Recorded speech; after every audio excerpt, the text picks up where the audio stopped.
Welcome to Relationship Reset with life coach Dr. Mark Shook. In each podcast, Mark will weave together the ancient truths of Scripture with the latest cutting-edge neuroscience in short, concise, effective, and doable principles and actions to reset your relationship dynamic.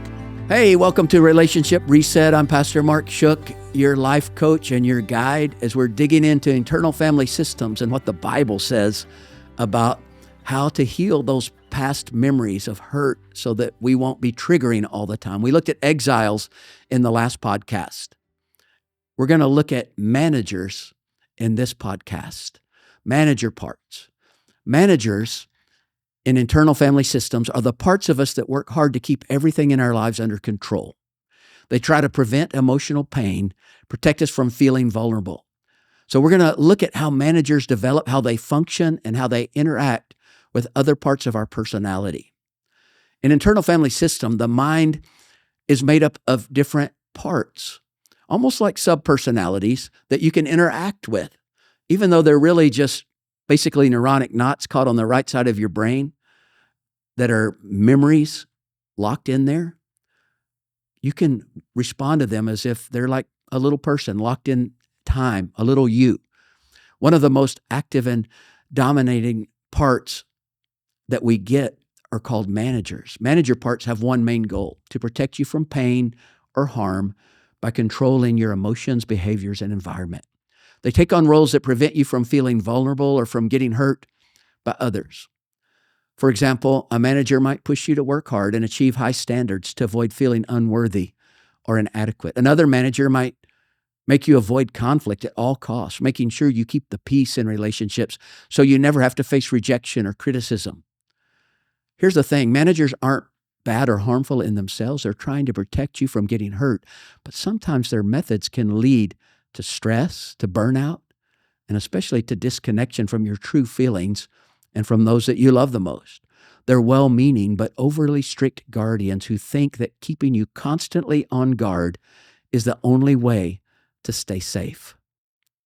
Well, how are these manager parts formed? Manager parts are usually formed early in life, often during childhood, when we start to experience emotional discomfort or pain. If a child grows up in an environment where they feel emotionally vulnerable, such as being criticized or neglected or exposed to conflict, their brain creates manager parts to help them cope. Let me give you an example. Let's say a child grows up in a home where they're constantly criticized for not doing things perfectly. To cope with the criticism and avoid feeling unworthy, the child might develop a manager part that pushes them to become a perfectionist. This part believes that if everything is done perfectly, they'll avoid more criticism and emotional pain. Alternatively, if a child grows up in a chaotic home where conflict is common, a manager might develop to make the child a peacemaker. This part will try to manage everyone's emotions, making sure to avoid conflict at all costs so the child doesn't have to feel the anxiety that comes from those family fights. And there are different types of manager parts, each with specific strategies for keeping you safe from emotional pain. So let's go over a few of the common types. I mentioned before the perfectionist. This manager part pushes you to always do everything perfectly. It believes that if you're perfect, no one will criticize you, and you won't have to face feelings of inadequacy or shame. Then there's the people pleaser. This manager part focuses on keeping everyone around you happy. It believes that if you always say yes to others and avoid conflict, you'll never be rejected or abandoned. It's trying to keep you safe by making sure others always approve of you. Then there's the taskmaster. This manager part's always focused on productivity and achievement. It's the part that drives you to overwork and achieve because it believes that your worth is tied to your accomplishments. If you're not productive, this part fears that you'll be seen as lazy or worthless. Another part is the emotional suppressor. This manager part tries to keep you from feeling difficult emotions like sadness or anger or fear. It might encourage you to stay strong and never show weakness because it believes that expressing emotions could lead to rejection or vulnerability. Well, how do these manager parts function? Here's what they do. They take proactive roles in your life. Their goal is to prevent emotional pain before it happens by keeping your feelings and actions under control. They often function in the following ways. Number one, controlling your behavior. Manager parts often try to control what you do, pushing you to act in ways that prevent pain. For example, the perfectionist manager might make you spend hours revising a paper because it believes that only a perfect grade will protect you from feeling stupid or inadequate. So they try to control your behavior. They also try to control your emotions. They might suppress feelings like anger, sadness, or fear because they believe those emotions are going to make you vulnerable. And the worst thing possible would be to be vulnerable. For example, an emotional suppressor might shut down your sadness after a breakup, telling you to move on quickly so you don't feel the pain. Another thing they try to control is your environment.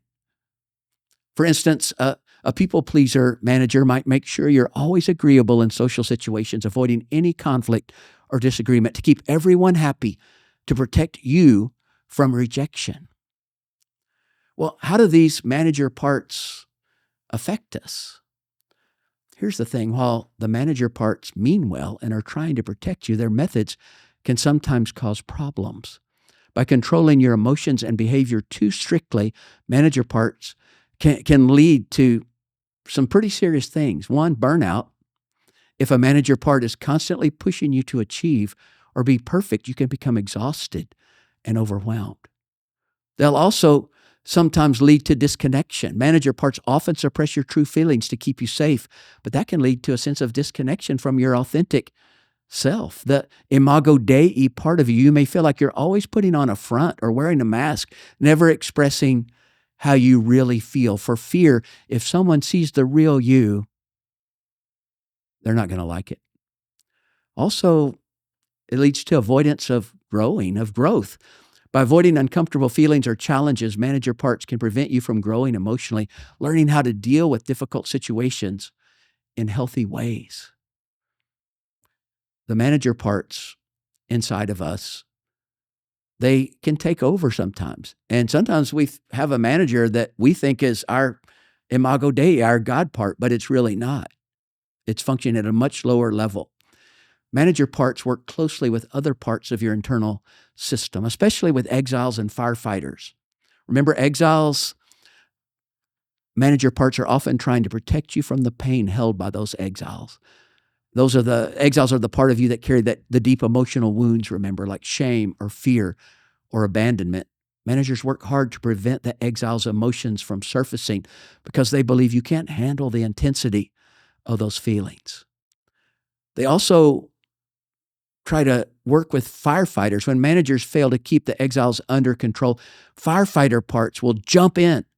Firefighters act quickly to numb or distract you from pain, often through impulsive behavior like binge watching TV, overeating, or using substances. Well, internal family systems doesn't aim to eliminate manager parts. In fact, it helps you build a relationship with these parts so that they trust you to handle the situation in healthier ways by accessing the self, the calm, compassionate core of your personality. You can help managers understand that the emotional pain they're trying to prevent is manageable now because you're an adult. You're not a child anymore. They don't need to be so strict or controlling. An example, a perfectionist manager can learn to ease up when it realizes that making a mistake won't lead to rejection anymore. A people pleaser manager can relax when it sees that setting boundaries won't result in abandonment. Manager parts are the proactive protectors of our minds, trying to keep us from experiencing pain or vulnerability.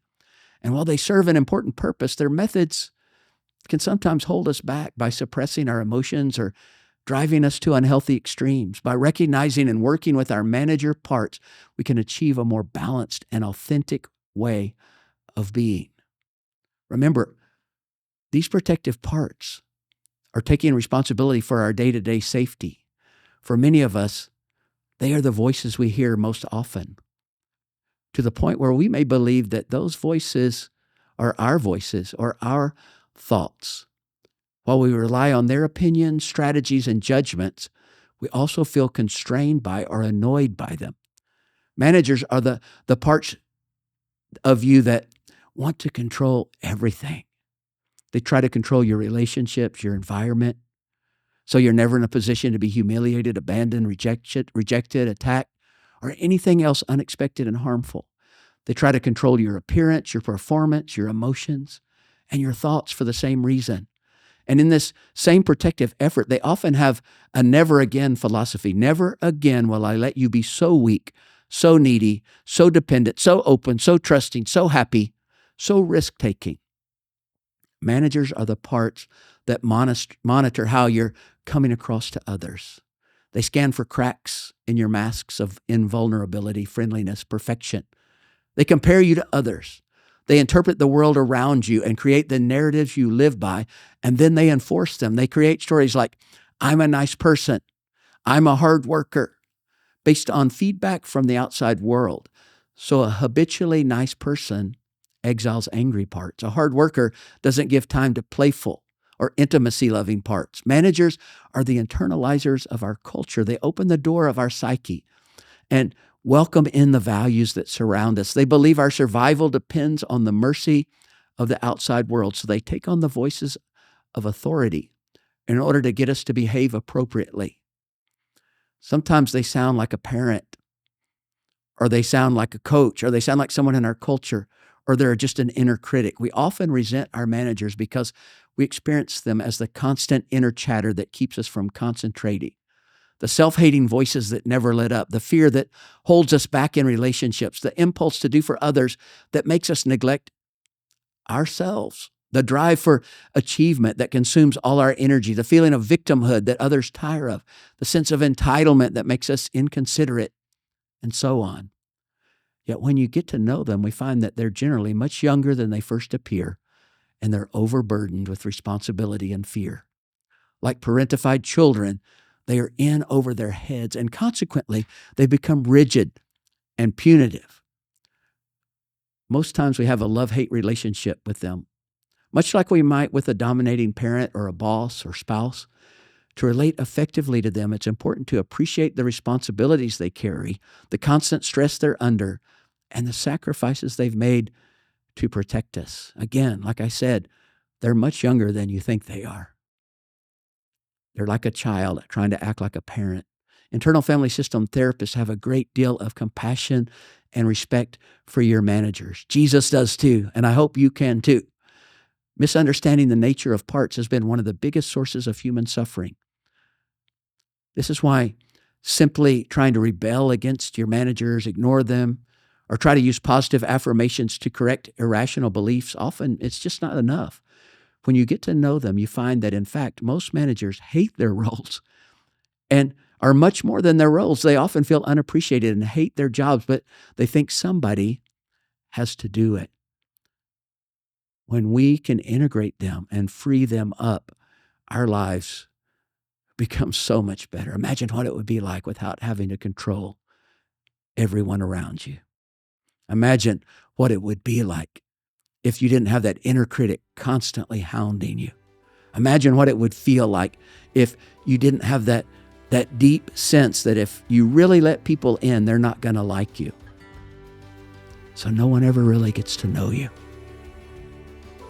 We're going to talk about how to deal with that in a later podcast. I'll see you next time, and we'll be talking about firefighters, which are those reactive parts that can get us in so much trouble. See you soon.